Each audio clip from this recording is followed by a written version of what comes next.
Hello YouTube, Bane666 here. So I guess I better make a video about this fucking Wonder Woman bullshit that's going on at the moment.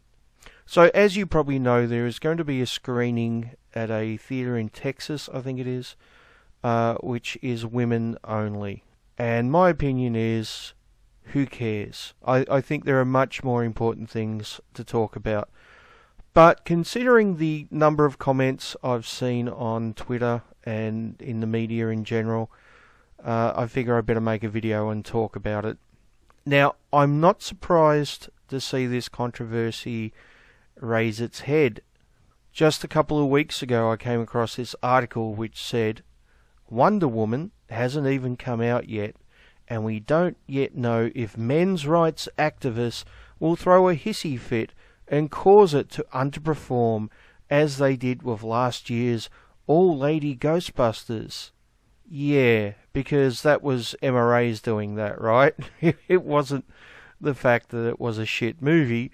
Apparently it was Emma Ray's dragging it down somehow and forced it to underperform. What a fucking joke. So before going on to Wonder Woman, let's briefly touch on Ghostbusters. The remake of Ghostbusters was always going to be a flop. And I'm not saying that because the leads were female. I'm saying that because Hollywood often fucks up remakes. Now there's a couple of reasons why it's a good idea, possibly a good idea, to do a remake of a movie. Maybe the technology at the time wasn't up to scratch, and now with modern special effects they can do a much better job. Maybe the original movie had a very low budget and it still managed to become a cult classic, so now remaking it with a big budget, you know, they can, in theory, do a better job. Maybe they want to update it so it's basically something new for a modern audience. Maybe they want to remake it in a new setting, so they're essentially changing the setting of the story or changing some of the characters. Now these can be good things if they're done right, but usually they're not. What often happens is Hollywood will ignore the essence of what made a movie good and just throw a huge budget at it and a whole heap of special effects.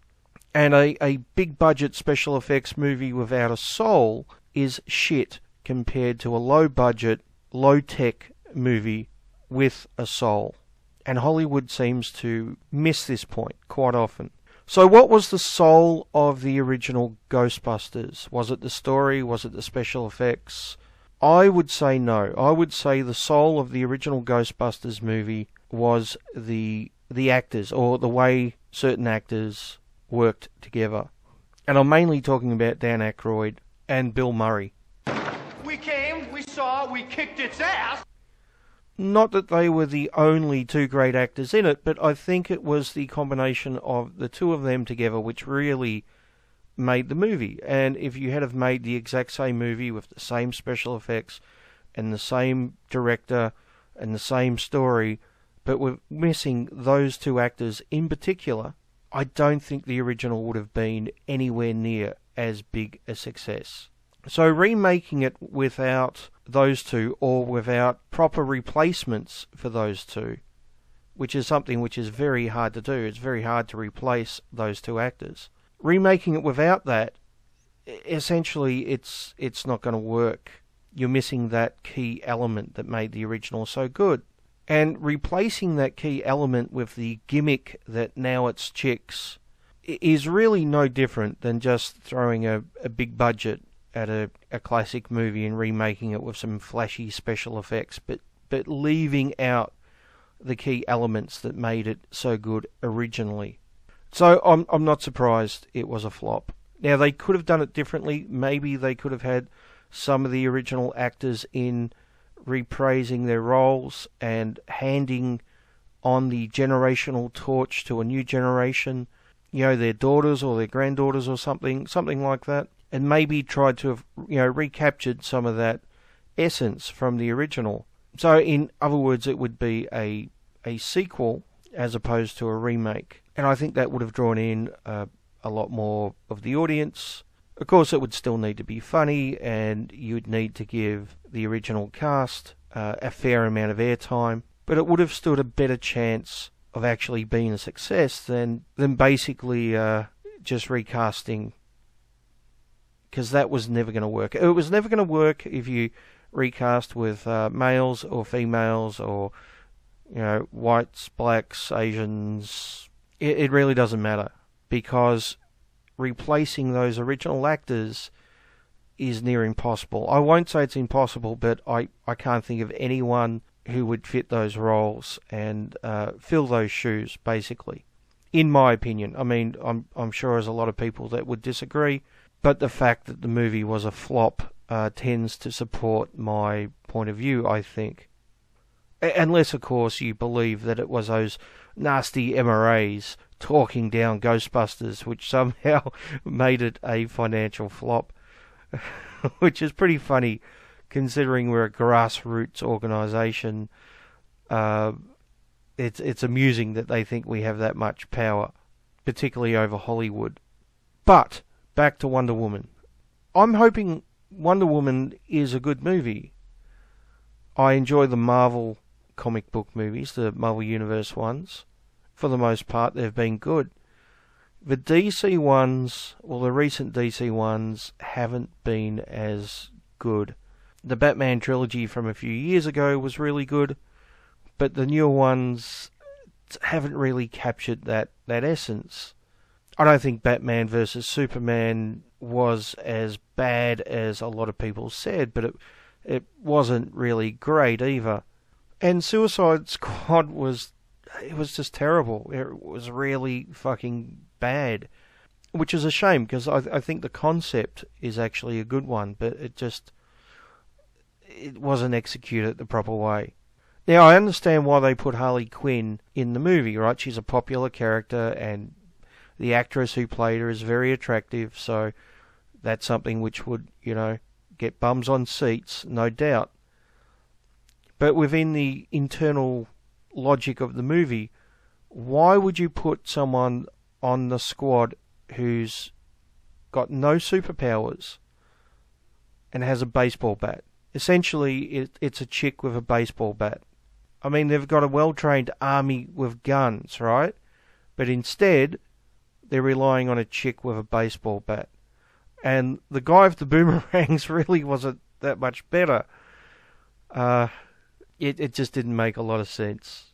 The croc guy, I can understand. The sniper guy, I can understand. The gang guy, I can definitely understand. But really, a chick with a baseball bat and a guy with boomerangs. Yeah. I wonder why it failed. It must be those evil MRAs talking it down again, right? That's the only reason a Hollywood movie would fail, is because of the men's rights movement hating women or some shit. So I'm actually hoping that Wonder Woman breaks this recent trend in DC movies, and is actually good. And I don't care that it's a female lead. I don't have anything against movies with female leads, as long as they're well written, well acted, well directed. I got no problem with that. I'll be critical of bad female characters the same way I'm critical of male bad characters. So back to the article, which claims that MRAs tanked Ghostbusters because, we hate women or something. And now that, we're going to set our sights on Wonder Woman. When I read that, I thought, I wonder if they're planning something to somehow twist this into an anti-MRA narrative. And lo and behold, a theatre in Texas decided to have a female-only screening of Wonder Woman. And to be honest, I don't care. Now, in my opinion, the reason why they're doing this is to get publicity. And you know what? It's worked. People took the bait. I don't know how many people took the bait. There's probably a small number of people on Facebook, at least I'm aware of, who made complaints about it. And valid complaints too. saying that it's a double standard, that if men did this to the women, if they wanted a men's only screening of something, there would be an outcry of misogyny. That's true. Bringing up the point that it's a double standard is a valid point. It's also a waste of time, and it's playing into their hands, because this is nothing but bait. Don't fall for it. Leave it alone and concentrate on more important things. I'm more concerned about feminists shutting down the red pill in Australia and in Canada than I am about a single screening of Wonder Woman in Texas. And what happens when a handful of people fall for the bait and leave comments on Facebook or wherever? That enables them to then make a big story out of it. Suddenly this unimportant thing about a single screening becomes a big news story, which is then used to shit all over the men's rights movement. Now, how they know that these people leaving the comments are somehow MRAs is beyond me. Because apparently only MRAs are pissed off about sexism towards men, right? Which kind of goes against the feminist narrative that feminists are fighting against sexism towards men too. Now, we all know that's a lie, but it's interesting whenever someone points out a particular bit of sexism, they're automatically labelled an MRA and not a feminist by feminists. It kind of contradicts that argument that they're fighting against sexism for everyone, doesn't it? But the point is not to fall for the bait. Leave it alone. Focus on more important issues. And I'm not addressing this to MRAs specifically, even though we're the ones taking the blame. I'm talking to everyone here. It's interesting, here in Australia we have a thing called men's sheds, where men can go and basically hang out with other men and work on different projects with their hands and create things for their local community. It's a good thing for men to bond in that way. Yet some feminists see this as a threat because it's men only. Now, men only does not mean anti-women. In fact, a friend of mine, Peach Bailey, has gone to the men's sheds before and interviewed the guys there, and they're very, very welcoming. But a male-only space where men go and bond and talk to each other and do something creative, that's seen as a threat by feminists. And we aren't talking about that enough. We should be talking about that more. We should be talking about how men should be able to have their spaces too, right? Yet there seems to be more fuss about a single screening of Wonder Woman at a single theatre in Texas. Who cares? Don't take the bait.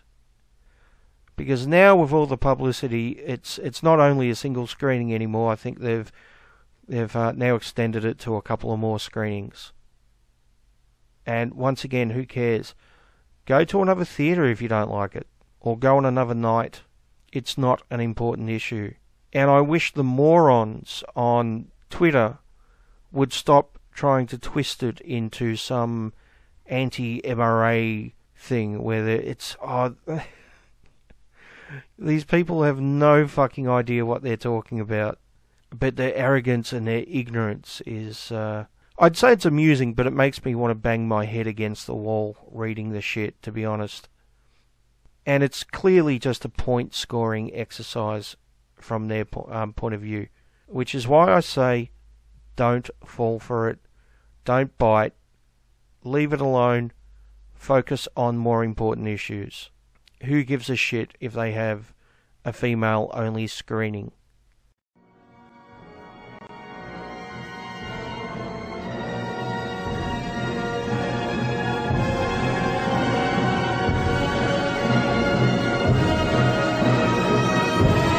A special screening of Wonder Woman is causing quite the commotion online. Alamo Drafthouse is hosting a special viewing party for women only. And tonight, Jason Puckett says some men, they're not very happy about it.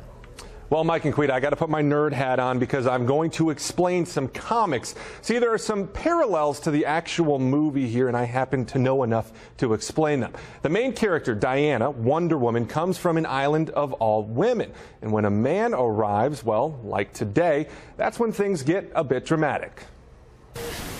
On this Wednesday night, there are dozens gathered at a beach on Lake Travis to watch an early screening of Baywatch. It's just one of the many events the folks at Alamo Drafthouse put on every week. At Tough Guy Cinema, we've got girly night screenings across the board. We're here at Baywatch on the beach right now.